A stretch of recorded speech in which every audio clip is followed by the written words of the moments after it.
नमस्कार दोस्तों, reproduction in organism का आज लेक्चर नंबर 5 है। इसके अंदर क्या देखेंगे, हम पॉलिनेशन पढ़ते हुए आ रहे थे।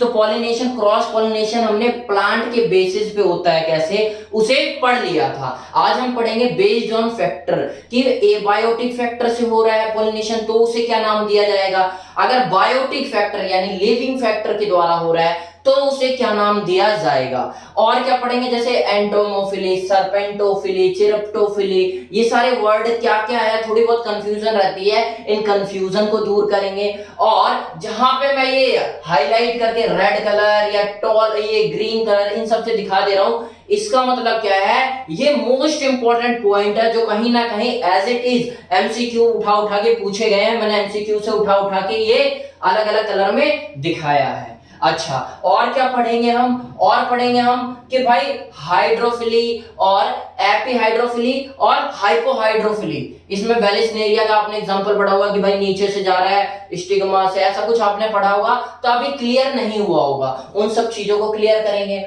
और फ्लावर जो है, जो इंसेक्ट के द्वारा पॉलिनेट होगा या फिर जो विंड या एयर के द्वारा पॉलिनेट होगा तो उनके अंदर अलग अलग कैरेक्टरिस्टिक्स देखने को मिलेगी, तो वो कैसी होगी, उन सबको पढ़ना है। इससे पहले रिकॉल कर लेते हैं, हम पिछली क्लासेस में पढ़ क्या रहे थे। हम पिछली क्लासेस में इवेंट्स इन सेक्सुअल रिप्रोडक्शन को पढ़ रहे थे। इसके बारे में हमने 3 कैटेगरी बनाई थी हमने इवेंट्स इन सेक्सुअल रिप्रोडक्शन में। कौन कौन सी, एक तो फर्टिलाइजेशन होगा तब, और एक फर्टिलाइजेशन से पहले यानी प्री फर्टिलाइजेशन, और एक फर्टिलाइजेशन के बाद। सेक्सुअल रिप्रोडक्शन में होगा क्या, होता तो वही है ना, फर्टिलाइजेशन होता है और फिर बेबी बन के आ जाता है। अच्छा, तो यानी क्या, पहले फर्टिलाइजेशन होने से पहले क्या प्रोसेस होगी, और फर्टिलाइजेशन के टाइम और फर्टिलाइजेशन के बाद क्या होना होगा, ऐसे हमने 3 कैटेगराइज कर दिया था 3 क्लासेस में। तो हम पहली क्लास पढ़ रहे हैं, पहली क्लास मतलब पहले हमने जिस हिस्से में डिवाइड किया उसका नाम था प्री फर्टिलाइजेशन इवेंट। इसके अंदर हमने क्या देखा था भाई, एक तो गैमेटोजेनेसिस और गैमेट का फॉर्मेशन। गैमेटोजेनेसिस में हमने स्पर्मेटोजेनेसिस और oogenesis को डिस्कस किया था। तो इसे बच्चे माइक्रोस्पोरोजेनेसिस और मेगास्पोरोजेनेसिस से कंफ्यूज हो जा रहे थे, तो मैंने उसके लिए क्या किया था कि मैंने लगे हाथ क्या पढ़ा दिया, एनिमल्स के बारे में था स्पर्मेटोजेनेसिस और oogenesis, हमने लगे हाथों उसे भी कवर कर दिया। किसे, माइक्रोस्पोरोजेनेसिस और मेगास्पोरोजेनेसिस, जो किसके पार्ट थे, प्लांट के पार्ट थे। ये चैप्टर सेकंड में पढ़ना था, लेकिन यहाँ पे कंफ्यूजन आपको रखता है, तो कंफ्यूजन दूर करने के लिए मैंने कुछ हिस्से वहां के पढ़ा दिए कि लगे हाथ वो भी हो जाए। तो रिप्रोडक्शन इन ऑर्गेनिज्म का ये जो पार्ट 5 चल रहा है, इसके अंदर भी कुछ ना कुछ हिस्से हम कहां के कवर करेंगे, sexual reproduction in flowering plant के कवर करेंगे।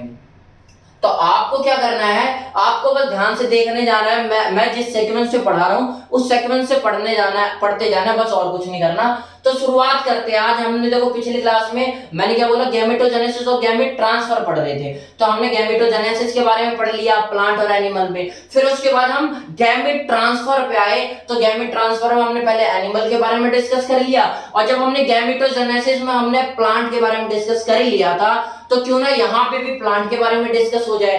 तो वहां पे हमने क्या देखा था, जो गैमेट ट्रांसफर होता है प्लांट के अंदर, फ्लावर्स के अंदर, तो उसको एक नया नाम दे देते, क्या नाम दे देते, पॉलिनेशन। क्या नाम दे देते, पॉलिनेशन। तो पॉलिनेशन के हमने फिर टाइप्स और सब टाइप्स पढ़े थे कि पॉलिनेशन होता है क्रॉस पॉलिनेशन और सेल्फ पॉलिनेशन, फिर ऑटोगैमी, जेटेनोगैमी, फिर हमने पढ़ा क्रॉस पॉलिनेशन में एलोगैमी, जीनोगैमी।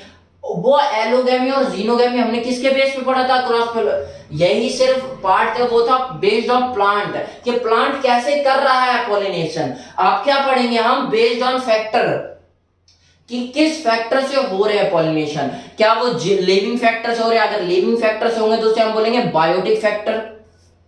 अगर वो किसी नॉन लिविंग के फैक्टर से, किसी नॉन लिविंग थिंग से हो रहे हैं, मतलब एयर से, वाटर से, विंड से, तो इन्हें हम क्या बोलेंगे कि भाई ये ए बायोटिक फैक्टर है। अगर बायोटिक फैक्टर या ए बायोटिक फैक्टर में जैसे इंसेक्ट के द्वारा होंगे तो एंटोमोफिली बोलते हैं, अगर विंड के द्वारा होगा तो हम इसे एनिमोफिली बोलेंगे। तो ये क्या क्या डिफरेंस है यार इन वर्ड में, इन्हें समझेंगे। तो शुरुआत करते हैं हम तो आज हम पढ़ेंगे क्या, पॉलिनेशन हमने क्या पढ़ लिया था, जीनोगैमी एलोगैमी को पढ़ लिया था। आज हम क्या पढ़ेंगे कि वो बेस्ड ऑन प्लांट था, आज हम पढ़ेंगे बेस्ड ऑन फैक्टर कि पॉलिनेशन किस फैक्टर पे होगा, क्या वो कोई किसके द्वारा होगा, कहने का मतलब क्या वो नॉन लिविंग थिंग के द्वारा होगा या फिर किसी लिविंग थिंग के द्वारा होगा। तो क्रॉस पोलिनेशन शुरुआत करते हैं पढ़ना। क्रॉस पोलिनेशन में बेस्ड ऑन फैक्टर, इतना तो हमने पढ़ लिया था कि पोलिनेशन क्या होता है, दो टाइप के होते हैं, self pollination, cross pollination. Self pollination क्या होता है, मैं जल्दी इसलिए पढ़ा रहा हूं क्योंकि आपको पढ़ा चुका हूं। सेल्फ पोलिनेशन क्या होता है, ऑटोगेमी और जीटोनोगेमी।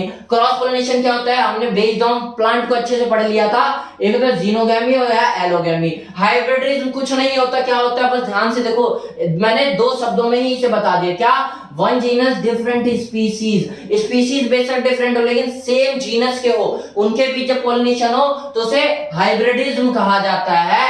यानी अगर हम सिंपल डेफिनेशन बोलना जाए तो यही, इसी को डेफिनेशन चेप दिया, the offspring of genetically dissimilar parent, genetically dissimilar parent होगी यानी स्पीसीज डिफरेंट होगी, by breeding plant of different species, plant का ब्रीडिंग करवाएंगे, ब्रीड करवाते हैं किसकी स्पीशीज होगी, डिफरेंट स्पीशीज या रेसेस बोल दिया, रेस मतलब नस्ल, ठीक है। तो हाइब्रिडिज्म भी समझ में आ गया होगा आपको, कुछ नहीं है। उसके बाद बेस्ड ऑन फैक्टर को आज हमें पढ़ना है, ठीक है। शुरुआत करते हैं अबाउट, ये बेस्ड ऑन फैक्टर मतलब किसके बारे में बात होगी यहाँ पे, कि पॉलिनेटर के बारे में या पॉलिनेटिंग एजेंसी, किसके द्वारा पॉलिनेशन हो रहा है, यानी आज के सेक्शन में हम पॉलिनेटर के बारे में कवर करेंगे, ठीक है भाई। अच्छा, इसमें भी दो, पॉलिनेटर किसके द्वारा होगा, या तो कोई कीड़ा वीड़ा कर दे या फिर वाटर में बहता हुआ पोलन ग्रेन चला जाए और किसी फीमेल बॉडी यानी स्टिग्मा पे लैंड कर जाए तो पॉलिनेशन हो जाएगा। तो कहने का मतलब क्या है, तो वाटर के द्वारा कर रहा है, तो वाटर क्या कोई जिंदा चीज नहीं है, मरी हुई चीज है यानी नॉन लिविंग थिंग है। नॉन लिविंग थिंग को हम क्या बोल देते हैं बायोलॉजी में, एबायोटिक। और जहां पे जिंदा जैसे इंसेक्ट आया इस पे बैठा फिर उस पे चला गया तो यहां से पोलन ग्रेन ले गया वहां स्टिग्मा पे लैंड करवा दिया तो उसे क्या बोलेंगे, बायोटिक, ठीक है। तो आपको समझ में आ रहा होगा कैसे, देखो अब प्लांट, अब आपके दिमाग में एक चीज आ रही होगी कि बायोटिक इंसेक्ट क्यों आके बैठेगा भाई, उसे भी तो नेक्टर चाहिए, या तो उसे देखिए कोई गंध स्पेशल टाइप की आ रही है, या फिर फ्लावर में कोई स्पेशल टाइप का क्या है, कोई कलर सा है तो उसे देखने चला गया, या फिर उसे नेक्टर चाहिए तो इसलिए चला गया। अब भाई अगर मान लो गंध आ रही है अच्छे से चला गया और वहां पे नेक्टर नहीं मिला, कोई रिवॉर्ड यानी फूड उसको नहीं मिला, तो क्या वहां पे दोबारा जाएगा, नहीं जाएगा। तो इसलिए फ्लावर को ऐसे अपने आप को डेवलप करना होता है कि जिससे इंसेक्ट वाले हैं तो इंसेक्ट को अट्रैक्ट कर सके। तो कहने का मतलब क्या है, इन फ्लावर्स को, जो बायोटिक फ्लावर होंगे, जो ए बायोटिक होंगे, बायोटिक होंगे उसको गंध छोड़ने की जरूरत पड़ेगी, नेक्टर रखने की जरूरत पड़ेगी।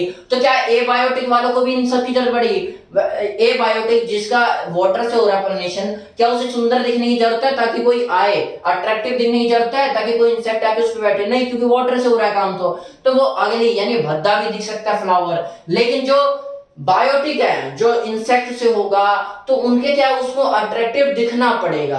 तो कहने का मतलब क्या है, फ्लावर्स किस टाइप से अपने कैरेक्टरिस्टिक्स को ढालते हैं वो किस पे निर्भर करेगा कि एनवायरमेंटल कंडीशन कैसी है। क्या वहां पे वाटर नहीं है तो भाई वाटर के द्वारा पॉलिनेशन हो ही नहीं सकता, तो उसे इंसेक्ट से करवाना पड़ेगा या और कोई मीडियम से करवाना पड़ेगा, तो उसे उस हिसाब से डेवलप होना पड़ेगा।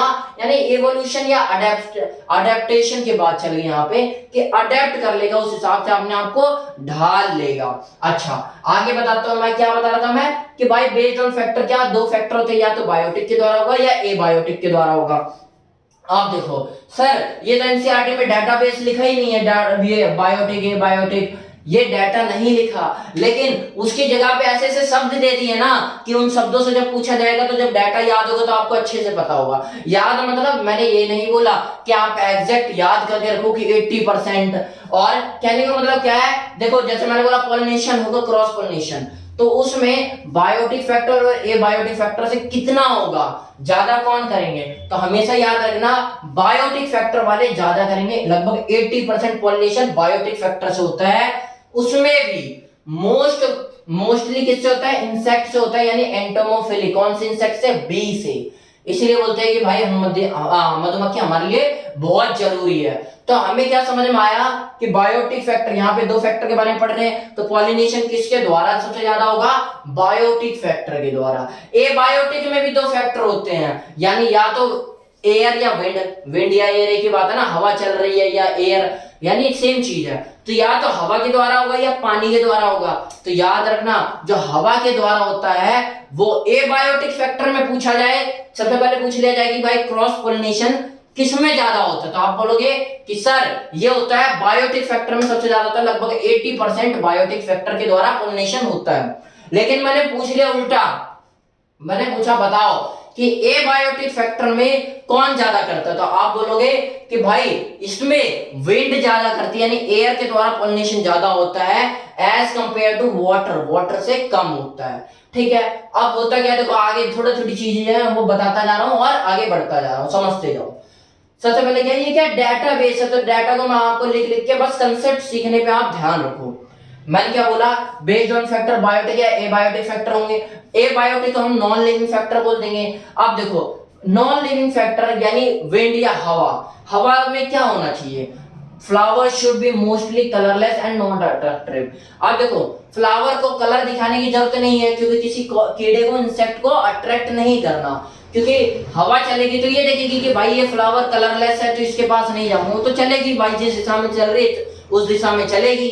तो उसे क्या है, कलरलेस, कलरफुल होने की जरूरत नहीं है, तो इसलिए वो कलरलेस हो जाता है। यानी प्रकृति क्या करती है, लेस एनर्जी, हर कोई चाहता है, आप चाहते हो कि मैं खड़ा रहूं, आप चाहते हो मैं बैठ जाऊं, और बैठने वाला भी चाहता है कि भाई मैं लेट जाऊं, क्यों लेट जाऊं। आपने पढ़ा होगा थोड़ा एंट्रोपी, यानी आपने थर्मोडायनेमिक्स में पढ़ा होगा कि हर ऑर्गेनिज्म, हर आदमी, हर सिस्टम चाहता है कि मेरे अंदर कम से कम एनर्जी खर्च हो, और वो मरने के बाद इक्विलिब्रियम की कंडीशन में कम से कम एनर्जी खर्च होती है, तो वो उससे बेहतर है जिंदा रहो। तो कहने का सिर्फ सिंपल सा मतलब है कि हर सिस्टम चाहता है कि मेरी कम एनर्जी खर्च हो।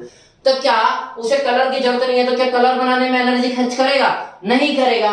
तो इसलिए जो एबायोटिक फैक्टर यानी या तो हवा या फिर पानी के द्वारा पॉलिनेशन कर रहे होंगे, क्या उनके पास कलर होगा, नहीं होगा। जब जरूरत ही नहीं है तो क्यों होगा।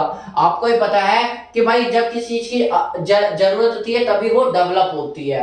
हमारे कई बोनी टेल और पता नहीं क्या क्या आपने पढ़ा होगा कि गायब हो गई, क्यों, हमारी पूंछ गायब हो गई, क्योंकि हमें जरूरत नहीं थी, हमारे पूर्वज के पास जरूरत थी तो उनके पास थी। तो इन्हीं के पास जैसे कलरलेस, कलरफुल होने की जरूरत नहीं है, तो इसलिए कलरलेस होते हैं और नॉन अट्रैक्टिव होते हैं। क्यों, अट्रैक्ट किसी को करना ही नहीं भाई। पानी आएगा तो अट्रैक्ट होकर आएगा कि हाँ भाई मेरे को बहुत कुछ मिल रहा है, वो तो जिस दिशा में बह रहा होगा बहेगा ही बहेगा। तो वहां पे कलरलेस होंगे और नॉन अट्रैक्टिव होंगे and will not contain any nectar. क्या पानी आएगा तो ये बोलेगा कि मेरे को रिवॉर्ड चाहिए, मेरे को खाना चाहिए तभी तेरे पास आऊंगा।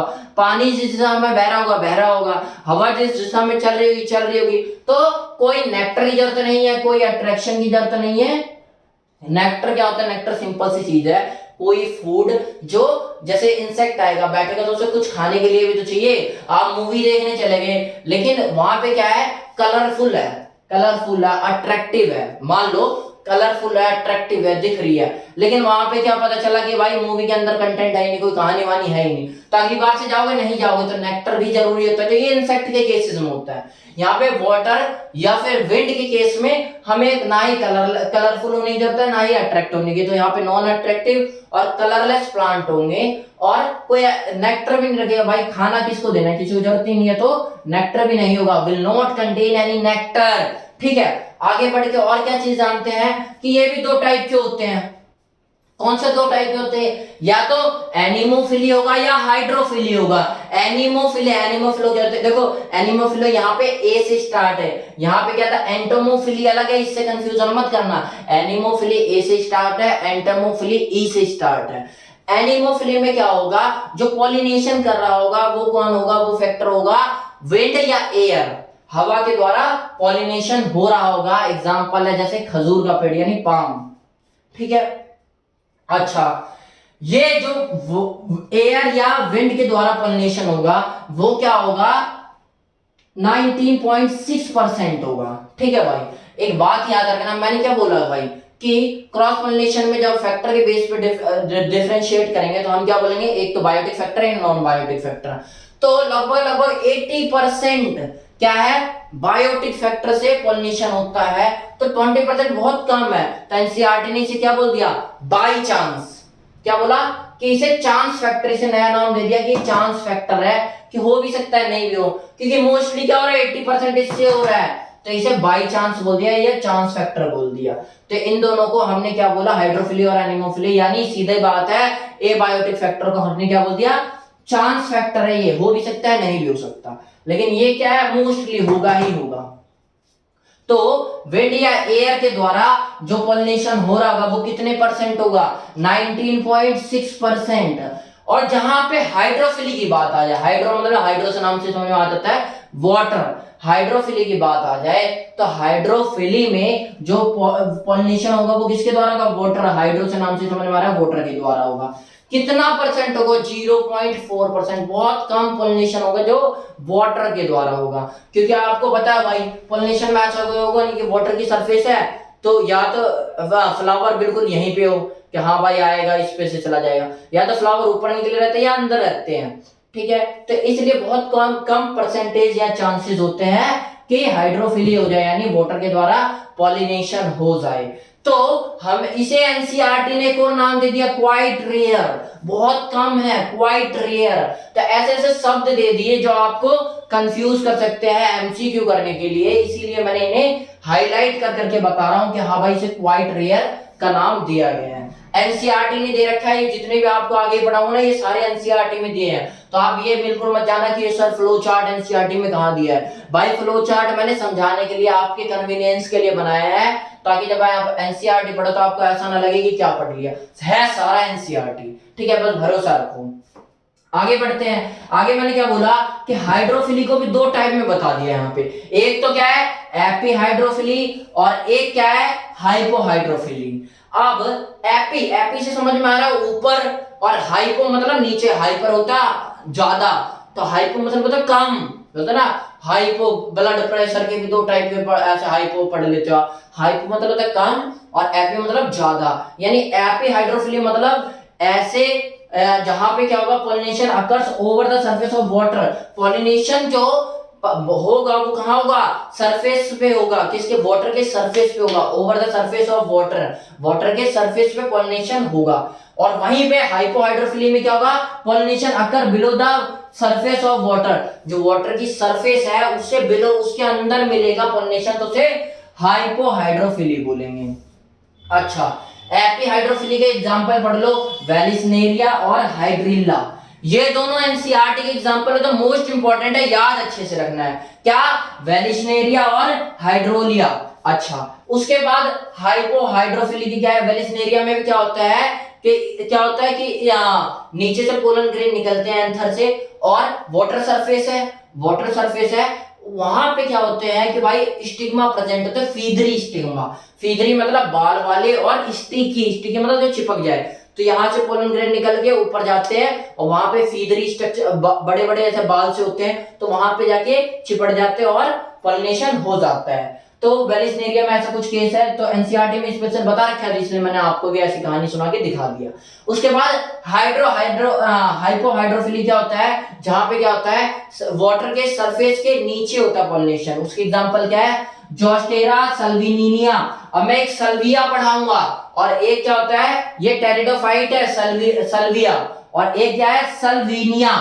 ये क्या है एक हाइपोहाइड्रोफिली के एग्जांपल है। अच्छा, उसके बाद एंजियोस्पर्म मतलब जिसमें फ्लावर निकले। उसके अलावा और एग्जांपल क्या है, कैरेप्टोफाइलम, ठीक है। एनसीईआरटी में इसे ऐसे बताया गया है कि मैरीन सी ग्रासेस होता है एक जोस्टर, जो हाइपोहाइड्रोफिली को शो करता है। तो मैंने आपको बता दिया।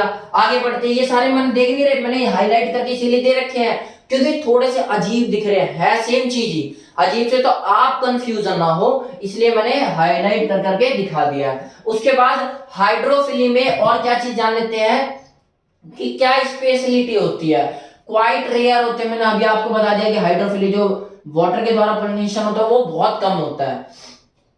अबाउट ओनली 30 जेनरा, देखो सैकड़ों जेनरा होते हैं, उनमें से सिर्फ 30 जेनरा, और वो भी मोस्टली मोनोकोटिलेडन्स के शो करते हैं क्या, हाइड्रोफिली, जिससे पानी से पॉलिनेशन होता है। मोनोकोटिलेडन्स मतलब जिनमें एक कोटिलेडन होता है, यानी जैसे चने तोड़ देते, चने को आप तोड़ के देखोगे तो क्या होगा, दो कोटिलेडन हो जाता है, डाइकोटिलेडन। लेकिन चावल को आप तोड़ के देना, टूटेगा नहीं क्योंकि वो मोनोकोटिलेडन होता है। तो मोनोकोटिलेडन आपको समझ में आएगा क्या होता है, कहने का मतलब क्या है यहाँ पे मोस्टली मोनोकोटिलेडन मतलब ये बताना यही चाहता है कि एंजियोस्पर्म या फ्लावरिंग प्लांट के बारे में बताना चाहता है कि फ्लावरिंग प्लांट या एंजियोस्पर्म में लगभग 30 जोनरा होते हैं जो हाइड्रोफिली को शो करते हैं। उनके फीचर क्या क्या है उन्हें देख लो आप, छोटे थोड़े से फीचर है। अब बोलोगे सर ये फीचर कैसे रटेंगे, रटना है ही नहीं भाई, आप समझते जाओ, कंसेप्ट समझो, अपने आप आपके दिमाग में सेट हो जाएगा कि बात चल क्या रही है। समझो, flower should be non attractive, जब वाटर के द्वारा हो रहा होगा पानी करेगा पोलिनेशन, तो क्या आपको लगता है फ्लावर अट्रैक्टिव होना चाहिए? नहीं होना चाहिए, तो नहीं है। नॉन अट्रैक्टिव, कलरलेस भी नहीं है, कोई कलरलेस के कलर की जरूरत नहीं है। ऑर्डरलेस, उसे किसी को अट्रैक्ट नहीं है करना, तो गंध भी नहीं निकालने की जरूरत है, तो ऑर्डरलेस होगा। Will not contain nectar, contain भी नेक्टर भी नहीं रखेगा। अभी आपको बता दिया कि भाई जब इंसेक्ट को आएगा तभी तो उसे नेक्टर की जरूरत होगी, वाटर तो चल रहा है अपने मस्ती में, तो उसे कौन से नेक्टर की जरूरत है? तो will not contain nectar and inconspicuous. अब बोलोगे सर ये क्या होता है, ये मैं बताता हूँ, ये कुछ नहीं होता, एनसीईआरटी में दिया भी नहीं, आपको जरूरत भी नहीं है। लेकिन कई बच्चे एक्स्ट्रा पढ़ रहे थे तो वो बोलते हैं यार ये शब्द का मतलब समझ में नहीं आता। इनकॉसिपिशियस का मतलब होता है कि ऐसे फ्लावर्स जिनके पार्ट ज्यादातर चिपटे होते हैं, ज्यादा अलग नहीं दिख रहे, तो छोटे से होते हैं, यानी इजीली आइडेंटिफाई नहीं कर सकते, नॉट इजीली आइडेंटिफाई। ऐसे करके आपको समझाने के लिए ब्रैकेट में लिख दिया। आगे बढ़ते हैं, आगे क्या, स्टिग्मा शुड बी लॉन्ग। बात कहो, वाटर से पोलिनेशन हो रहा है तो पोलन ग्रेन क्या होगा, जब जा रहे होंगे तो स्टिग्मा क्या कैसे होना चाहिए, stigma should be long. Stigma क्या होना चाहिए, लॉन्ग होना चाहिए। किससे लॉन्ग होना चाहिए, ताकि अगर मान लो स्टिग्मा ऐसा है, ठीक है, और यहाँ पे कैलिप्स है, जो उसके पत्ते पत्ते वो यहाँ तक चढ़ गए, तो क्या लगता है वाटर जल्दी अंदर आएगा फिर बाहर निकलेगा। तो मोस्टली क्या होगा, यहाँ पे स्टिग्मा दूरी होनी चाहिए, लंबी होनी चाहिए स्टिग्मा, और क्या लॉन्ग के साथ स्टिकी होनी चाहिए, स्टिकी और फेदरी होनी चाहिए। फेदरी, फेदर मतलब फेदरी, फेदरी मतलब पंख टाइप के, पंख मतलब जैसे भुट्टा देखा है आपने, भुट्टा देखा होगा, कॉर्न कॉब बोलते हैं उसे, उसका आपने देखा होगा कि बाल जैसी स्ट्रक्चर, वो बाल है क्या, उसे उसी बाल को कहते हैं स्टिग्मा, क्या बोलते हैं, स्टिग्मा। ठीक है, तो मैंने क्या बोला आपको, देखो कॉर्न कॉब का एग्जांपल भी दे रखा है मैंने यहाँ पे, ठीक है भाई। तो ये होते क्या, स्टिग्मा होते, देखो मैंने आपको लिखे भी रखा है ये सब। तो वही चीज मैं बता रहा हूँ आपको कि वो बाल से क्या करेंगे, बाल से होंगे तो दूर तक होंगे, तो पोलन ग्रेन वहां से भी जा रहा होगा, अगर इतना ही सही होगा तो पोलन ग्रेन साइड से निकल जाएगा, तो वो क्या होंगे, बाल से लंबे लंबी दूर तक स्टिग्मा फैले जाएंगे, और क्या होगा, पोलन ग्रेन आ रहा होगा तो उसके अंदर अडेसिव नेचर होगा, अडेसिव मतलब चिपकने वाला नेचर होगा, या स्टिकी होंगे, चिपकाने वाले होंगे। तो अगर पोलन ग्रेन वहां से जा रहा तो चिपट जाएगा वहां से, नहीं तो पता चला आगे टच हो गए, लॉन्ग थी टच हो गए निकल गया। इसीलिए स्टिकी अडेसिव होने चाहिए, चिपक जाए। तो मैंने कहा लॉन्ग होंगे, स्टिकी और फेदरी होंगे, फेदरी मतलब बाल वाले होंगे, स्टिकी मतलब चिपकने वाले, और अनवेटेबल होंगे। अनवेटेबल मतलब गीले नहीं होंगे। वेट होने से क्या होता है, पानी में है, अब आपको पता है, तो वो कैसी प्रॉपर्टी शो करनी चाहिए, अनवेटेबल की, कि वेट ना रहो। एक बार देख लो कि वीडियो चल रही है नहीं चल रही, कई बार क्या होता है कि भाई वीडियो बंद हो जाते हैं, दिक्कत होती है, इसलिए चल रही है भाई, सब बढ़िया है। अच्छा, मैंने क्या बोला कि कैसे होनी चाहिए, stigma should be long, long भी होना चाहिए, स्टिकी और फेदरी होनी चाहिए, साथ साथ अनवेटेबल। अनवेटेबल के बारे में बता रहा था आपको कि अनवेटेबल का मतलब क्या है यहाँ पे, कि वो वेट गीले नहीं होने चाहिए, गीले होने के बाद बताया रोटिंग हो गई, सड़ गई, सड़न हो गई उसके अंदर, या फिर कोई डैमेज होने लग गया वेटिंग की वजह से, तो वो क्या चाहेंगे, अनवेटेबल। सिर्फ स्टिग्मा नहीं होगी, लगभग लगभग पूरा फ्लावर ही अनवेटेबल होता है, मतलब all also perianth and other floral part, जितने भी फ्लोरल पार्ट होंगे और पेरियांथ होगा वो भी क्या होगा, अनवेटेबल होगा। पेरियांथ क्या होता है, पेरियांथ होता है जैसे फ्लावर देखा आपने,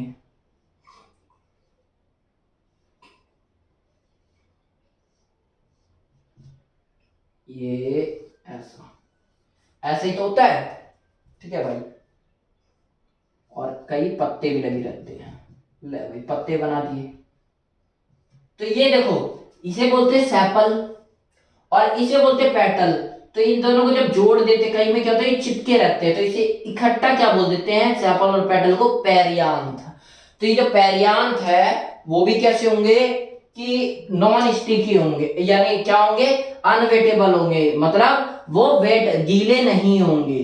ठीक है, क्या लिखा था मैंने, वेटेबल नहीं होंगे, ऑल्सो पेरियांथ भी नहीं होगा, और अदर फ्लोरल पार्ट, फ्लोरल मतलब फ्लावर के जितने भी अदर पार्ट है वो सारे भी अनवेटेबल होंगे। उसके अलावा pollen grain are light and unwettable. Pollen grain हल्के होने चाहिए। सर क्यों हल्के होने चाहिए? अगर भारी होंगे तो आपको लगता है जैसे हवा बह वो पानी बह रहा है तो पानी में चला जाएगा, नहीं जा पाएगा। इसलिए लाइट होने चाहिए यानी हल्के होने चाहिए, लाइट एंड वेट। और अनवेटेबल, ये भी अनवेटेबल, अगर गीली हो जाएगा तो ये डैमेज हो सकता है, सड़ सकता है, तो वही बात है ये भी अनवेटेबल होगा। अनवेटेबल होने के लिए क्या होगा, क्यों होता है पोलन ग्रेन अनवेटेबल? क्योंकि इसके ऊपर एक लेयर होती है, due to presence of layer, mucilage की लेयर होती है। म्यूसिलेज मतलब श्लेष्मा नाक टाइप की लेयर होती है जिसे प्रोटेक्ट करके रखती है। ठीक है, to avoid any damage by water current. Water current का मतलब पानी की धारा से कोई ऐसा डैमेज ना हो जाए। डैमेज मतलब या तो फटवट ना जाए पोलन ग्रेन, या फिर रूटिंग ना हो जाए, कोई सड़न वोडन पैदा ना हो जाए, इसलिए ये क्या होता है, म्यूसिलेज कवरिंग से ढका रहता है ये। अच्छा आगे बढ़ते हैं। आज हमने अभी तक क्या पढ़ लिया कि हाइड्रोफिली के कैरेक्टर पढ़ लिए, किस टाइप के फ्लावर होंगे। अब आपको ऐसा तो नहीं लगा होगा कि रट रहे हो, मतलब जैसी कंडीशन से उस हिसाब से उन्होंने अपने आप को डेवलप कर लिया। अच्छा आगे बढ़ते हैं। अब पढ़ते हैं हम लिविंग या बायोटिक कंपोनेंट के बारे में, यानी 80% जिससे हो रहा है। अच्छा 80% हो रहा है तो इसके बारे में छोटी छोटी चीजें पढ़ते हैं। उससे पहले छोटी सी एक और चीज जान लो कि अभी तक हमने हाइड्रोफिली के बारे में हमने क्या पढ़ लिया, वैसे ही एनसीईआरटी में दिया हुआ है कि किसके बारे में दिया हुआ है, ए बायोटिक फैक्टर के दोनों कंपोनेंट कौन कौन से, एनिमोफिली और हाइड्रोफिली के फ्लावर्स कैसे होंगे, इसके बारे में एनसीईआरटी में बता रखा है। तो मैंने हाइड्रोफिली के बारे में बता दिया और एनिमोफिली के बारे में नहीं बताया, अब जान लो। एनिमोफिली के बारे में जानो कैसे होते हैं, कैरेक्टर क्या क्या है जानो। छोटी सी चीज है, थोड़ा सा डाटाबेस है और आपको रट्टा नहीं मारना है, क्योंकि आपको समझना है। देखो जैसे इन्वायरमेंटल कंडीशन है वैसे अपने आप को डेवलप करेंगे। कैसे, एनिमोफिली मतलब जो विंड या एयर के द्वारा पॉलिनेशन होता हो, एग्जांपल है पाम। अच्छा flower produce enormous amount of pollen grain. अब एक बात होता है, इनॉर्मस मतलब बहुत अत्यधिक मात्रा में पोलन ग्रेन निकालेंगे, ताकि क्या हो कि भाई 5000 पोलन ग्रेन मान लो निकाल दिया तो 5000 में से कम एक तो जाके किसी स्टिग्मा पे बैठेगा, क्योंकि हवा चल रही है, हवा से पता चले वहां। एक बात ऐसा तो नहीं कि फ्लावर चिपके हुए 24 घंटे, बहुत दूर दूर भी होंगे फ्लावर, तो मैक्सिमम वेस्टेज हो जाएगा पोलन ग्रेन का। इसलिए जो पोलन ग्रेन है वो बहुत ज्यादा मात्रा में रिलीज होंगे, ताकि कोई तो जाके मिल जाए।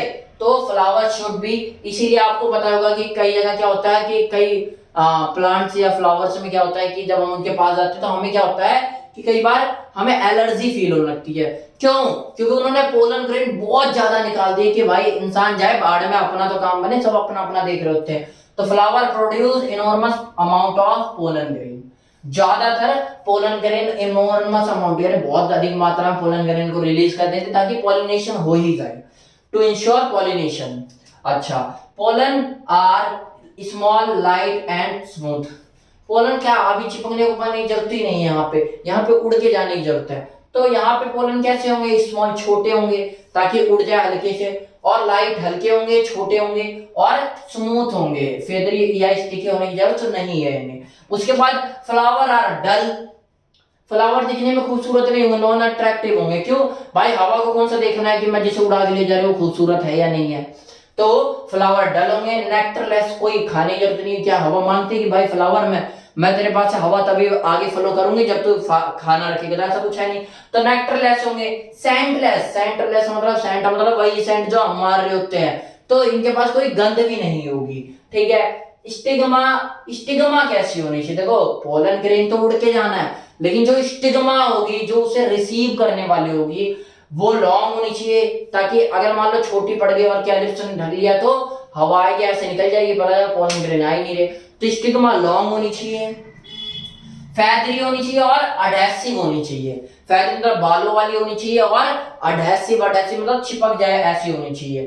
क्यों होनी चाहिए? To increase surface area. जब वो बाल बना के आगे तक चले जाएंगे तो सरफेस एरिया इंक्रीज हो जाएगा, तो पॉसिबिलिटी बढ़ जाएगी ज्यादा पोलन ग्रेन आके, अडहेसिव इसलिए कि चिपक जाए आकर। ठीक है। To increase surface area and chances of pollination, ताकि चांसेस ऑफ पॉलिनेशन इंक्रीज हो जाए, इसलिए ऐसे ऐसे गुण है। उसके बाद stamen long and protrude about petals. क्या बोला? स्टेमन लॉन्ग होंगे, स्टेमन क्या होंगे, लॉन्ग हो जाएंगे, यानी मेल पार्ट लॉन्ग होना चाहिए। समझ रहे हो, अगर छोटा होगा तो अपने में ही गिरेगा, और अपने पास फीमेल गामेट है ही नहीं, यानी फीमेल पार्ट है ही नहीं, तो गैमेट कहां से रिलीज करेगा। तो मैंने क्या बोला, स्टेमन्स कैसे होने चाहिए, लॉन्ग होने चाहिए एंड्रोसियम, ताकि हवा आए तो ऐसे चल के वो दूर तक गिर सके। लॉन्ग होने चाहिए, प्रोट्रूड अबाउट पेटल्स, यानी पेटल से ऊपर होने चाहिए। मतलब क्या, अगर पौधा ऐसा है तो स्टेमन ज्यादा ऊपर तक होने चाहिए। वेल एक्सपोज होने चाहिए, एनसीईआरटी की लाइन है कि भाई वेल एक्सपोज होने चाहिए stamen to trap airborne pollen grain. बच्चे क्या समझ लेते हैं, ट्रैप करेंगे एयरबोर्न पोलन ग्रेन, मतलब जो हवा पैदा कर रही है पोलन ग्रेन, हवा पैदा कर रही है पोलन ग्रेन, हवा बस लेकर आ रही है। लेकिन एनसीईआरटी की भाषा है तो ऐसी आप समझ रहे, लेकिन मतलब अच्छे से जान लो, आपके अंदर कंफ्यूजन नहीं चाहिए। कई ने यही समझ लिया कि भाई एयर पोलन ग्रेन को निकाल रहा है, एयर कहां से निकालेगा, वो तो लेकर आ रहा है। उसके अलावा और छोटी छोटी बातें जो एनसीईआरटी में दी हुई है, क्या, quite common in grasses, cereals जिसे हम बोलते हैं, यानी अनाज की फैमिली में ये कॉमन होते हैं। क्या, एनिमोफिली होना, यानी विंड या फिर किसके द्वारा, विंड या एयर के द्वारा पोलिनेशन होना, ये कॉमन होता है सीरियल्स या ग्रासेस के फैमिली में। एग्जांपल क्या है, भुट्टा, कॉर्न कॉब बोलते हैं इसे। इसके पास आप देखोगे टेसल्स बोलते हैं, टेसल्स मतलब वो बाल जैसी स्ट्रक्चर, वो है क्या भाई, वही स्टिग्मा है, वो फेदरी है, अडेसिव है, ताकि पोलन ग्रेन आके चिपके और अपन पॉलिनेशन सक्सेसफुल हो पाए। तो दैट इज स्टिग्मा, वही क्या है, स्टिग्मा है। उसके अलावा देखो कॉर्न है, इसके पास क्या है, एक ओव्यूल्स है, क्या है, हैव सिंगल ओव्यूल्स, सबके पास एक होता है, ऑब्वियस सी बात है। तो एक ओव्यूल्स है इन ईच ओवरी, हर एक ओवरी में एक ओव्यूल्स है। लेकिन यहाँ इंपॉर्टेंट बात क्या है, एनसीईआरटी का पॉइंट है भाई, एनसीईआरटी का पॉइंट है, बार बार बता रहा हूं क्योंकि एग्जाम इसी से पूछा जाता है एनसीईआरटी से, इसलिए मैं बार बार एनसीईआरटी चिल्ला रहा होता हूं। Have single ovule in each ovary, हर एक ओवरी में सिंगल ओव्यूल्स होगा। And enormous flower packed into inflorescence, क्या बोला, बहुत सारे, एक ही ओवरी लेकिन बहुत सारे फ्लावर कैसे हो जाएंगे, पैक्ड हो जाएंगे और एक इनफ्लोरेसेंस बना लेंगे, ऐसे से फ्लावर। तो आपने मक्का देखा हो तो ऐसा ही तो होता है भाई, पूरी गोल गोल स्ट्रक्चर देखो तो ऐसे ही तो दिखेगा, वो क्या है, इनफ्लोरेसेंस दिखाना चाह रहा है, उसका एग्जांपल है। तो आई होप आपको ये लाइन भी समझ में आई होगी। तो हमने लिविंग फैक्टर, एबायोटिक फैक्टर यानी नॉन लिविंग फैक्टर के बारे में पढ़ लिया। आप पढ़ते हैं लिविंग फैक्टर यानी बायोटिक फैक्टर के बारे में। बायोटिक फैक्टर के बारे में जान लो, बायोटिक या लिविंग फैक्टर बोल दो, कोई दिक्कत नहीं है, दोनों सेम चीज है। आज इसके अंदर क्या होगा, एनसीईआरटी का पॉइंट है कि भाई लिविंग फैक्टर को ही हम क्या बोल देते हैं कि दो तो काम हो रहा है इससे, एबायोटिक फैक्टर से, लेकिन एक होता है फैक्टर, जैसे तीन फैक्टर होते हैं क्रॉस पोलिनेशन में, दो होते हैं बायोटिक, एबायोटिक के और एक बायोटिक का, जिसे हम जूफिली बोल देते हैं, यानी बाय एनिमल्स। एनिमल्स में तो कई लोग इसे डिफरेंशिएट करके बता देते हैं, मैंने अलग करके दिखा दिया, लेकिन एनसीईआरटी ने एक मारा इसलिए लाइन, रेड लाइन से मार्क कर दिया कि भाई सेम थिंग है। ठीक है, आगे बढ़ के क्या सीखते हैं हम सीखते, देखो बायोटिक फैक्टर में क्या क्या होंगे। बायोटिक मतलब लिविंग से होगा, अगर लिविंग से होगा तो फ्लावर शुड बी अट्रैक्टिव, ताकि लिविंग चीज को अट्रैक्ट कर पाए, तभी तो आएगा लिविंग चीज। आप एक बात, जैसे थंबनेल है, YouTube की कई वीडियोस क्यों नहीं चलती, क्यों आप लोग अच्छा थंबनेल नहीं डालते, हम लोग अच्छा थंबनेल नहीं डालते, इसलिए इंक्रीज ज्यादा नंबर ऑफ व्यूज नहीं आते, क्योंकि अट्रैक्टिव क्या है, थंबनेल नहीं है। मान लो अट्रैक्टिव थंबनेल, अट्रैक्टिव बंदे ने वीडियो ऑन करी, उसके बाद उसे कुछ दिख ही नहीं रहा, तो वो क्या हो जाएगा, नॉन अट्रैक्टिव लगेगा, अगली बार से नहीं आएगा। तो यानी उसे अंदर क्या मिलना चाहिए, कंटेंट या नेक्टर मिलना चाहिए। वही हिसाब किताब है यहाँ भी कि फ्लावर शुड भी अट्रैक्टिव होनी चाहिए और कलरफुल होती है, कलरफुल होगा तभी तो आएगा, कोई इंसेक्ट बैठेगा। तो आगे क्या बोला, फ्लावर शुड कंटेन नेक्टर, उसके बाद क्या, फ्लावर को नेक्टर भी कंटेन करना पड़ेगा। ठीक है, नेक्टर क्या होता है, food present inside flower to attract pollinator, pollinator को अट्रैक्ट कर पाए, फिर से पॉलिनेटर आके बैठ गया लेकिन उसे कुछ खाने को नहीं मिला, तो क्या लगता है अगली बार इंसेक्ट आएगा तो बैठेगा, अरे इसी फ्लावर बैठूंगा, क्यों बैठूंगा। लेकिन अगर उसे कुछ खाने को मिला तो अगर गुजर भी रहा होगा तो खामा बैठ जाएगा, जाके सोचेगा भाई मेरे को कुछ तो खाने को मिलेगा। ठीक है, उसके अलावा देखो ये सारे पॉइंट मैंने लिखे थे लेकिन मैंने लाइन नहीं बनाए, लाइन है, एक मिनट, ये क्या है, एंटोमोफिली के, ये जितनी भी लाइन दे रखी है ये सारी किसके बारे में है, एंटोमोफिली के बारे में। किसके बारे में, एंटोमोफिली के बारे में। ठीक है भाई, एंटोमोफिली के बारे में ये सारी बात है। अच्छा, अब छोटी छोटी बातें जान लो। एंटोमोफिली क्या होता है? एंटोमोफिली होता क्या है? ये बायोटिक फैक्टर के बारे में पढ़ रहे हैं, मतलब पॉलिनेशन होगा। अगर पॉलिनेशन इंसेक्ट के कीट पतंग के द्वारा होता है, मैक्सिमम इसमें बीज मधुमक्खियों के द्वारा, अगर इंसेक्ट के द्वारा पॉलिनेशन हो रहा है तो उसे एंटोमोफिली बोलते हैं। ठीक है, क्या इंसेक्ट के द्वारा पॉलिनेशन हो रहा है तो उसे हम क्या बोलेंगे? एंटोमोफिली। एग्जांपल क्या है? एरिस्टोलोचिया और सल्विनिया। सल्विनिया में किसका होता है? बी के द्वारा होगा, या वास्प, आपने इसके बारे में पढ़ा होगा, फिग वास्प यानी अंजीर, और अंजीर के वो जो कीड़े होते हैं। नहीं पढ़े तो पढ़ा दूंगा, कोई बड़ी बात नहीं है। उसके अलावा अभी नाम जान लो, एंटोमोफिली, ऑर्निथोफिली क्या होता है। अब ऑर्निथोफिली क्या होता है? अगर अभी तक इंसेक्ट के द्वारा हो रहा था, अगर पॉलिनेशन किसके? बाय बर्ड, अगर पक्षियों के द्वारा होगा तो उसे ऑर्निथोफिली बोलते हैं। एग्जांपल बॉम्बेक्स और बाउकेहेमिया, यानी हमिंग बर्ड के द्वारा। हमिंग बर्ड क्या होते हैं? ऐसे छोटे पक्षी, मतलब चिड़िया टाइप के, कि जो चेची करके, यानी जब उड़ते हैं तो वो इतने छोटे होते हैं, उनके पंख, कि उन्हें स्पीड से उड़ना पड़ता है तो उनके पंख ऐसे आवाज करते हैं, जब फड़फड़ करते हुए आवाज करते हैं, तो ऐसे पक्षियों को क्या बोलते हैं? हम हमिंग बर्ड बोलते हैं। उसके बाद हम अगर पॉलिनेशन ना ही इंसेक्ट ना ही बर्ड के द्वारा हो रहा है, किसी बैट यानी चमगादड़ के द्वारा हो रहा है, तो उसे हम चिरेप्टोफिली बोलते हैं। क्या बोलते हैं? चिरेप्टोफिली। अच्छा, उसके अलावा अगर पॉलिनेशन, देखो अलग अलग नाम है, किसके द्वारा हो रहा है उस हिसाब से नाम दे दिया। अगर पॉलिनेशन स्नेल या स्लग, ये क्या होता है? स्नेल नाम, जैसे स्नेल समझते हो आप, शंख टाइप की स्ट्रक्चर, ऐसी स्लग होते हैं जैसे जोक लीच टाइप की स्ट्रक्चर, दो दो मुंह निकाले होते हैं छोटे छोटे से, तो उसे बोलते हैं स्लग टाइप के। जितने भी एनिमल्स होते हैं या स्नेल के द्वारा जो होता है उसे क्या बोलेंगे? मेलेकोफिली। क्या बोलेंगे? मेलेकोफिली। अगर पॉलिनेशन स्नेल या स्लग के द्वारा हो रहा है तो उसे मेलेकोफिली बोलेंगे। अच्छा, एग्जांपल क्या है? एरोइड्स। ये सारे के एग्जांपल कहीं ना कहीं एनसीईआरटी में मेंशन है, इसलिए मैं आपको लिख लिख के दिखा रहा हूं। एनसीईआरटी, हमें कांसेप्ट सीखने की जरूरत है, ये अपने आप जितनी बार पढ़ोगे अपने आप आपको याद हो जाएंगे सारे एग्जांपल। उसके अलावा मेरेकोफिली क्या बोलते हैं? मेरेकोफिली क्या? अगर चींटियों, एंट के द्वारा अगर पॉलिनेशन हो रहा है तो उसे क्या बोलेंगे? मेरेकोफिली। एग्जांपल क्या है? रूबियंसी। रूबियंसी आप देख लो। ठीक है, उसके अलावा क्या है? सर्पेंटोफिली या ऑर्निथोफिली। ऑर्निथोफिलो या सर्पेंटोफिली क्या है? बाय स्नेक, अगर स्नेक्स के द्वारा, स्नेक जो सांप होते हैं उनके द्वारा अगर पॉलिनेशन हो तो उसे क्या बोलते हैं? सर्पेंटोफिली या ऑफीफिली। ठीक है, आप देख लो स्पेलिंग, और इसे ऑर्निथोफिली से कंफ्यूज मत करना। ठीक है, उसके अलावा जूफिली क्या होता है? मैंने बता दिया, एनिमल्स, ये इन्हीं को सबको मिला के जूफिली बोला जाता है, क्योंकि है तो ऑलमोस्ट सारे एनिमल्स। ऑलमोस्ट, जब मैं ऑलमोस्ट बोलूं मतलब ऑलमोस्ट ही होता है। ठीक है भाई। अच्छा, अब छोटे छोटे पॉइंट को पढ़ लेते हैं। एंटोमोफिली के बारे में पढ़ते हैं पहले। लिविंग फैक्टर में मैंने क्या बोला कि मैक्सिमम बीज के द्वारा होगा, मधुमक्खियों के द्वारा होगा। मधुमक्खी आइडेंटिफाई नहीं कर पाती कलर को, तो वो कैसे आइडेंटिफाई करती है? By using UV rays. UV rays को यूज करके वो आइडेंटिफाई कर पाते हैं फ्लोरोसेंस को। ठीक है भाई, आगे बढ़ते हैं हम। एंटोमोफिली के बारे में जान लेते हैं कि प्लांट होगा कैसा कैसा। Produce small amount of pollen grain. एक बात बताओ, एंटोमोफिली में क्या होगा? यानी इंसेक्ट के द्वारा हो रहा होगा, तो क्या आपको लगता है जैसे विंड के द्वारा हो रहा था तो हवा चलेगी, पोलन ग्रेन उड़ेगा, तो बहुत सारे पोलन ग्रेन यहाँ नष्ट हो जाते हैं उस टाइम पर, लेकिन इंसेक्ट पे आके बैठेगा और जाके जहां भी बैठेगा वहां पे लैंड होगा, तो यहाँ पे उसके मुकाबले यहाँ होगा तो यहाँ भी वेस्टेज, लेकिन उसके मुकाबले कम वेस्ट होगा। तो यहाँ पर पोलन अमाउंट कैसा होना चाहिए? कम। Produces small amount of pollen grain, pollen grain का कम अमाउंट में प्रोड्यूस होंगे पोलन ग्रेन। और स्टिग्मा ऑफन स्मॉल, स्टिग्मा कैसी होगी? छोटी होगी।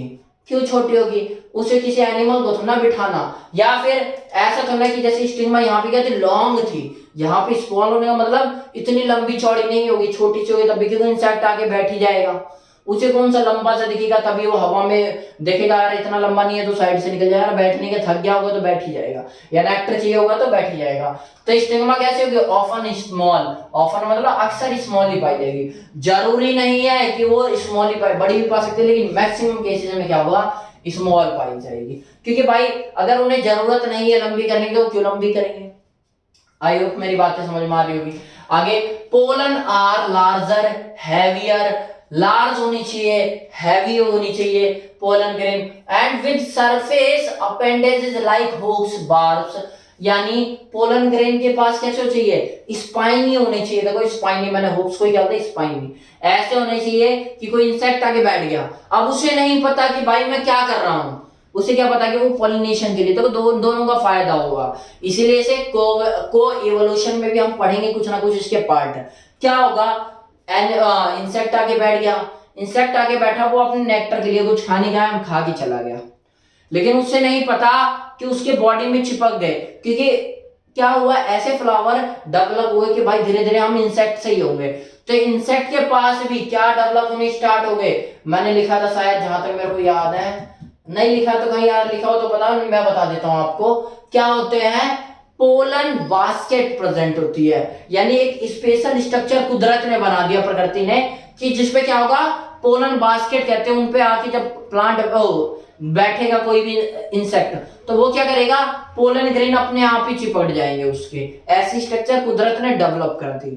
यहाँ पे क्या हुआ, देखो एक बहुत अच्छा फैक्ट है कि वहां पे क्या हो रहा, बहुत अच्छी बात है, हमारी तरह नहीं हो रहा, जैसे हम चावल वालों को खाते तो सीधा एम्ब्रियो खा गया, हमने जीवन समाप्त कर दिया। लेकिन ये जो प्लांट है, ये जो पोलन ग्रेन है, यहाँ पे क्या हो रहा है, इंसेक्ट आ रहा है खा के, वो क्या कर रहा है, और पोलन ग्रेन को ले जाके कहीं और छोड़ देगा, ये जीवन को बढ़ा रहा है। तो इसमें क्या होगा, आपने जैसे देखा होगा फल खाते हो, उपवास में कहते हैं कि फल ही खाते हो, क्यों फल खाते हैं, क्योंकि भाई इसमें बहुत बढ़िया काम होता है कि जब आप फल खाते हो तो प्लांट ने क्या किया, ऐसी टेक्निक डेवलप कर दी कि भाई तुम्हारे फायदा भी हमारा भी, तुमने फल खा लिया तुम्हारा फायदा, हमारा फायदा क्या होगा, जब जैसे फल खाओगे तो उसके अंदर कुछ नहीं है, तुमने कहीं फेंक दिया, और तुमने जाने अनजाने में क्या कर दिया, सीड, एक नया जर्मिनेशन के लिए आपने एक प्रोसेस कर दी, ताकि अब वहां पे एक जर्मिनेट कर जाएगा पेड़ पौधा।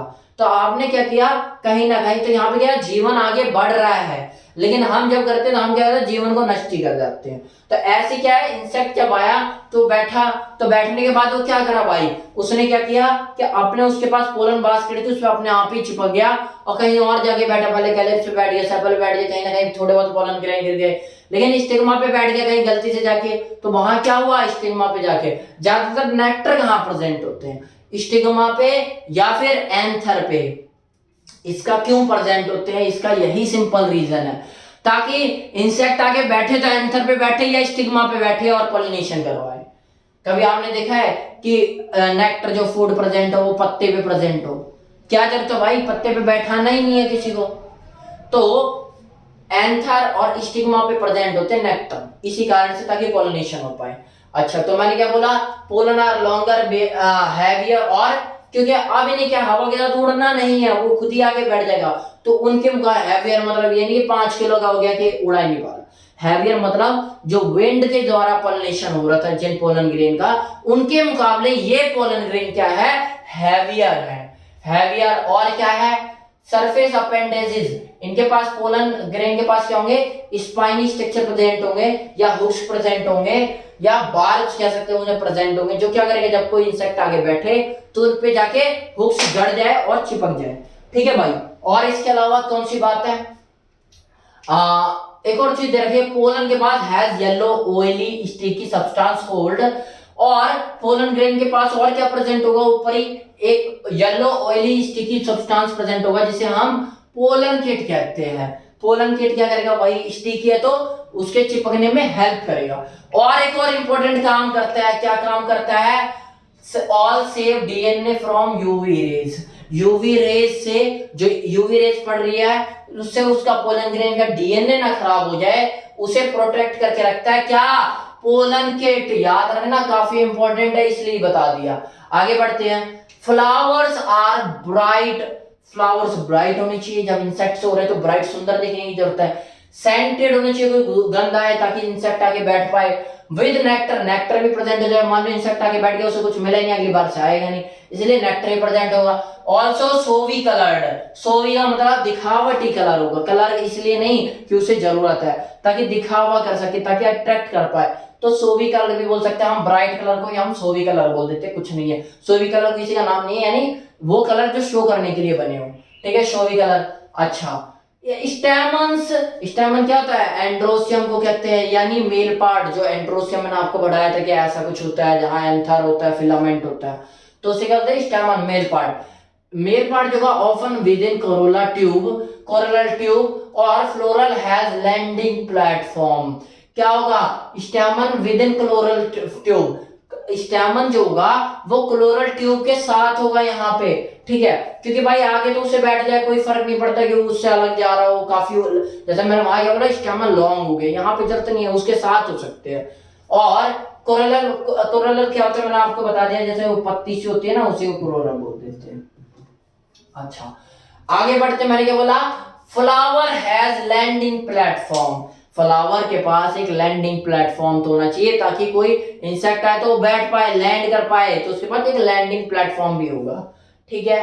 आगे, some flowers provide safe place to insect for laying egg. क्या करेगा भाई, मैंने क्या बोला, या तो नेक्टर प्रेजेंट हो, या कुछ क्या करते हैं, ऐसे फ्लावर्स होते हैं जो क्या करते हैं भाई कि लैंड एक प्लेटफॉर्म देते ताकि वो अपने लेइंग एग, अपने अंडे रख पाए वहां पे, सेफ प्लेटफॉर्म प्रोवाइड करते हैं। तो वही चीज लिखा है, same some flower provide safe place provide करते हैं to insect for laying egg. कौन कौन से एग्जांपल है, मैं इनकी स्टोरी आपको बहुत अच्छे से बताऊंगा। इनकी स्टोरी मतलब लव स्टोरी, और इनकी रियल लव स्टोरी है कि एक के बिना दूसरे रह ही नहीं सकते। तो यक्का मौत की, फिग और फिग वास्प की, जिसे हम अंजीर बोल देते हैं, और अमोर्फोफेलस। अब देखो अमोर्फोफेलस को मैंने स्पेशल क्यों दिखाया, अमोर्फोफेलस को इसलिए स्पेशल दिखाया क्योंकि ये वर्ल्ड टॉलेस्ट प्लांट है, जो दुनिया में सबसे टॉलेस्ट प्लांट वाला फ्लावर है वो ये है, क्या, अमोर्फोफेलस। हाइट कितनी है इसकी, 6 फीट की हाइट है, लगभग 6 फीट हाइट की, इतना बड़ा, इससे बड़ा काफी, समझ रहे हो। सम प्रोवाइड, अब जरूरी नहीं है एग या नेक्टरी प्रोवाइड करें, सम क्या करते हैं भाई, कुछ तो पोलन ग्रेन ही प्रोवाइड कर देते हैं। पोलन ग्रेन बहुत अच्छे प्रोटीन के सोर्स होते हैं, कैराटीन बहुत सारी चीजें मिलती है, तो वो भी बहुत अच्छे हेल्थी सोर्स होते हैं। तो कई होते हैं कि नेक्टर ना, उनके नेक्टर मतलब फूड क्या, वहां पे पोलन ग्रेन ही फूड के रूप में। तो बोलो सर, जब इंसेक्ट आके बैठ गया और पोलन को खा ही गया तो लेके जाएगा, तो वहां पे ऐसा नहीं है, ज्यादा अमाउंट में पोलन ग्रेन निकले, और फ्लावर क्या कहना चाह रहा है कि भाई तू खा ले, और ले जाके तू खाएगा, साथ साथ सारा तो खा ही नहीं जाएगा, कुछ तेरे शरीर पे भी चिपक जाएंगे, तो वो तो जाके करेंगे।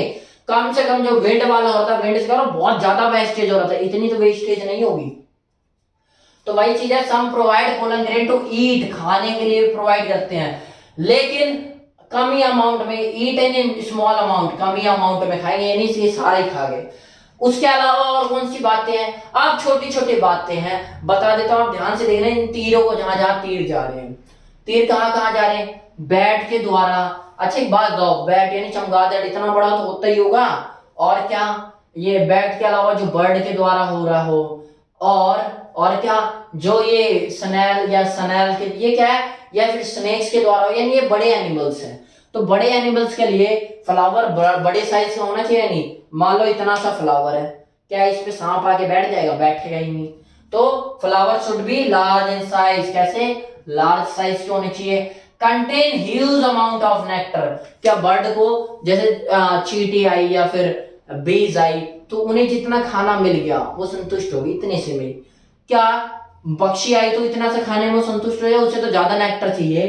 तो ऐसे फ्लावर जो इनके द्वारा पॉलिनेशन करवाते हैं वो बड़े साइज के होंगे, और contain huge amount of nectar, nectar ज्यादा अमाउंट में कंटेन कर रहे होंगे, रख रहे होंगे। अब एनसीईआरटी के छोटे से पॉइंट, एक छोटा सा लेकिन इंपॉर्टेंट पॉइंट है छोटे के साथ, क्या एग्जांपल दे रखे हैं एनसीईआरटी ने, लार्ज एन एनिमल, जैसे एग्जांपल है सम प्राइमेट, एग्जांपल है लेम्यूर, लेम्यूर मतलब चूहे जैसा ही होता है, और एक और चूहे जैसा होता है जो ट्री पे रहता है, जो पेड़ों पे रहते हैं चूहे, उस टाइप के, उसे बोलते हैं एब्रोरियल रोडेंट, रोडेंट से आपको समझ कुतरने वाली चीज। तो ऐसे ये ट्री ड्वेलिंग जो चूहे होते हैं उन्हें क्या बोलते हैं, एब्रोरियल रोडेंट। और क्या एग्जांपल दे रखे हैं, जो क्या होते हैं, बायोटिक पॉलिनेशन करते हैं, रेप्टाइल, एक थी जैको और एक थी गार्डन लिजार्ड, जो नॉर्मल लिजार्ड होती है जो हमारे घरों में पाई जाती है उसे गार्डन लिजार्ड बोला जाता है, छिपकली। तो ऐसे चीज भी रिपोर्ट किए गए हैं कि भाई ये भी पॉलिनेशन करवाते हैं, ठीक है भाई। आगे बढ़ते हैं, आगे और छोटे से पॉइंट जान लो, क्या छोटा सा पॉइंट। अच्छा एक बात बताओ, अगर पॉलिनेशन बैट के द्वारा होगा तो एक तीर जा रहा है, क्या मोस्टली पॉलिनेशन इन नाइट, चमगादड़ कब उड़ते हैं? दिन में उड़ते हैं, नाइट में? नाइट में उड़ते हैं। तो पॉलिनेशन जो चिरप्टोफिली में क्या होगा, पॉलिनेशन ज्यादातर नाइट में ही होगा, क्योंकि नाइट में ही बैट उड़ते हैं। और कौन सी बात लिख रखी है कि फ्लावर मोस्टली अर्ली, नाइट में। एक बार चमगादड़ को देखना है क्या, तो फ्लावर यहाँ पे चमगादड़ को देखना नहीं, लेकिन मैंने बायोटिक में क्या बोला था, फ्लावर अट्रैक्टिव और कलरफुल होने चाहिए। लेकिन यहाँ पे फ्लावर अगली भी होगा तो चलेगा, क्योंकि बैट को कौन सा देखना है, तो इसलिए स्पेसिस केस। और स्नेल और स्लग के द्वारा सबसे कम बायोटिक पॉलिनेशन होता है, रेयरेस्ट लिख दिया मैंने, ठीक है। और कुछ नहीं, बस जो बातें थी मैंने लगभग आपको सारी पढ़ाई डाली। आगे की क्लास में हम और ज्यादा डीप को डिस्कस करेंगे और को इवोल्यूशन का टॉपिक भी पढ़ेंगे। और आपको छोटी बहुत कंफ्यूजन होगी अगर फ्लावर में, तो मैं कहीं ना कहीं फ्लावर के पार्ट के बारे में पढ़ा दूंगा। आप बोले सर ये बच्चों वाले काम क्यों करवा रहे हो? भाई ये बच्चों वाले काम बिगाड़ देते सारे काम, और जब मैं पढ़ाऊंगा तो आपको गारंटी, आपको ऐसा नहीं लगेगा कि ये बच्चों का, आपको लगेगा हाँ भाई सीखने वाली चीज है। अभी तो मैंने आपको टेम्परेरी बेस पे बता दिया कि सेपल पेटल क्या होता है, मैं अच्छे से डीपली डिस्कस करवाऊंगा। आई होप आज की क्लास आपको समझ में आई होगी। पार्ट 5 रिप्रोडक्शन इन ऑर्गेनिज्म के प्लांट के बारे में आज हम जान चुके हैं अच्छे। और एक रोबरी, जैसे कोई इंसेक्ट ऐसे भी आते हैं जो रोबर कहलाते हैं, चोर कहलाते हैं, आते हैं नेक्टर खा के चले गए, लेकिन पोलन ग्रेन को टच भी नहीं किया उन्होंने, लेके ही नहीं गए पोलन ग्रेन, तो ऐसे को रोबर्स कहा जाता है। और छोटी मोटी चीजें होंगी उनके बारे में भी डिस्कस हो जाएगी। नमस्कार, आज की क्लास आपको समझ में आई होगी।